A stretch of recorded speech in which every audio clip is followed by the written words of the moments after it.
এই মুহূর্তে বড় সিদ্ধান্ত নিলেন পশ্চিমবঙ্গ রাজ্য বিজেপি সভাপতি ডক্টর সুকান্ত মজুমদার। প্রতিবাদী পুজোর উদ্বোধনে তিনি যাবেন না, বাংলা লাশের রাজ্যে পরিণত হয়েছে, এমনই কিছু বিস্ফোরক বক্তব্য তিনি আজ প্রেস মিট করে জনসাধারণের সামনে প্রকাশ করলেন। আপনারা সকলেই জানেন, শুক্রবার রাতে জয়নগরের মোশমারি এলাকায় উদ্ধার হয় চতুর্থ শ্রেণীর ছাত্রীর এক দেহ।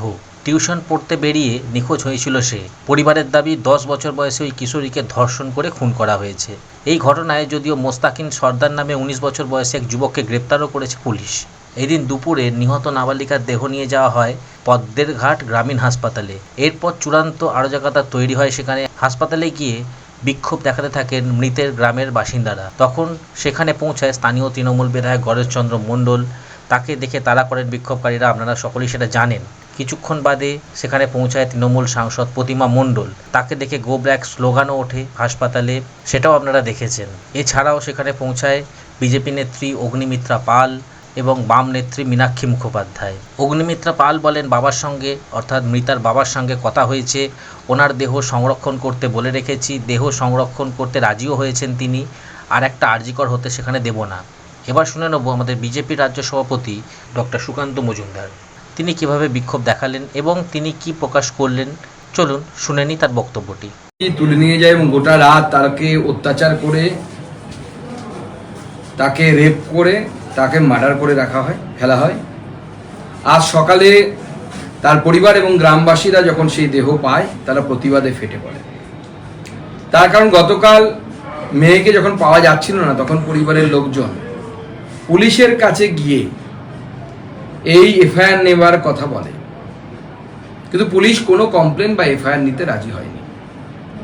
আপনারা জানেন যে বাংলায় এবং গোটা দেশে দেবীপক্ষ চলছে। এই দেবীপক্ষ স্বস্তির নয়। এক, অভয়ার বিচার এখনো হয়নি, তার বিচারের দাবিতে মন ভারাক্রান্ত।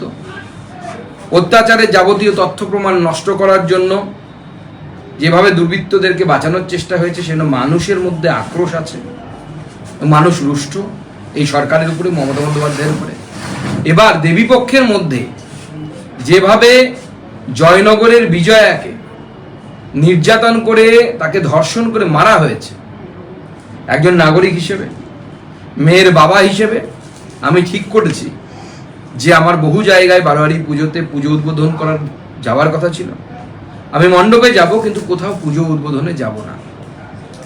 আমি এইভাবে প্রতিবাদ জানাবো এবং যে মণ্ডপে যাব সেখানে মায়ের কাছে গিয়ে প্রার্থনা করব যে সরকার আমাদের মেয়েদেরকে, আমাদেরকে মায়েদেরকে অত্যাচারের হাত থেকে রক্ষা করতে পারছে না, সেই সরকারকে যেন মা শাস্তি দেয় এবং সেই সরকারকে উৎখাত করার ব্যবস্থা করে। আমি মণ্ডপে যাব, মাকে হাত জোর করে প্রণাম জানাবো, কিন্তু সেটা প্রতিবাদের সামিল হওয়ার মতো, সেটা কোনো উৎসব নয় এবং কোনো উদ্বোধনে আমি যাব না, এই সিদ্ধান্ত নিয়েছি।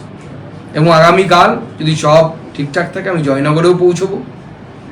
এই অত্যাচারের বিরুদ্ধে প্রত্যেকটি মানুষের প্রতিবাদ করা উচিত। এবং যে ধরনের ঘটনা জয়নগরে ঘটেছে, এটিও শুধুমাত্র সাধারণ রেপ এবং মার্ডারের ঘটনা নয়।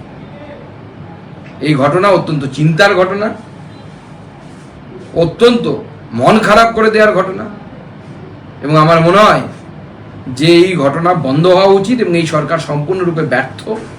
এই রাজ্যের ব্যর্থতম মুখ্যমন্ত্রী এবং নারী সুরক্ষার ক্ষেত্রে ব্যর্থতম মুখ্যমন্ত্রী হচ্ছে মমতা বন্দ্যোপাধ্যায়। তার নাম মমতা বন্দ্যোপাধ্যায়। এবং এই মুখ্যমন্ত্রী উচিত ইমিডিয়েটলি তার পদ থেকে সরে যাওয়া। যে মুখ্যমন্ত্রী আমাদের বাচ্চা মেয়েদের সুরক্ষা দিতে পারে না, আমাদের ঘরের মেয়েদের সুরক্ষা দিতে পারে না, সেই মুখ্যমন্ত্রীর মহিলা হিসেবে তার পদে বসে থাকার কোনো অধিকার নেই। আর এরপরেও যদি আমরা চুপ করে থাকি, আমরা যদি প্রতিবাদ না জানাই, তাহলে আমার মনে হয় এটা নিজের অন্তরাত্মার সাথে, নিজের বিবেকের সাথে আমার মনে হয় জাস্টিস করা হবে না, ন্যায় করা হবে না। সেটা আমি নিজের বিবেকের তাড়নায় ঠিক করেছি।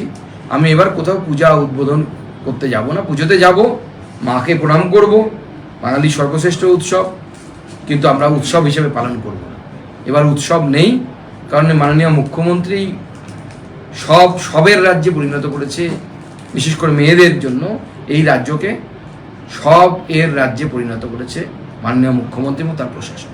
তো শুনলেন দর্শক বন্ধুরা, বিজেপির রাজ্য সভাপতি ডক্টর সুকান্ত মজুমদার তিনি পরিষ্কার জানিয়ে দিলেন দুর্গাপুজোয় তিনি আছেন কিন্তু কোনো উদ্বোধনে যাবেন না এবং মা দুর্গার কাছে তিনি প্রার্থনা করবেন যেন আরজিকর এবং এই যে ঘটনাটি ঘটেছে আজকে, এই ঘটনাটির যারা প্রকৃত দোষী তারা যেন শাস্তি পান এবং তিনি তার দলীয় যে বক্তব্য রাজ্য সরকারের বিরুদ্ধে সেটিও তিনি তার মতন করে প্রকাশ করলেন। তো সমস্তটাই শুনলেন। এই নিয়ে যদি আপনাদের কোনো মূল্যবান বক্তব্য থাকে তাহলে এই ভিডিওর কমেন্ট সেকশানে অবশ্যই কমেন্ট করে জানাবেন। ভিডিওটি ভালো লাগলে লাইক করবেন, শেয়ার করবেন আর এই ছোট্ট চ্যানেলটিকে সাবস্ক্রাইব করে পাশে থাকবেন পরবর্তী নোটিফিকেশনের আপডেটটি পাওয়ার জন্য। ধন্যবাদ।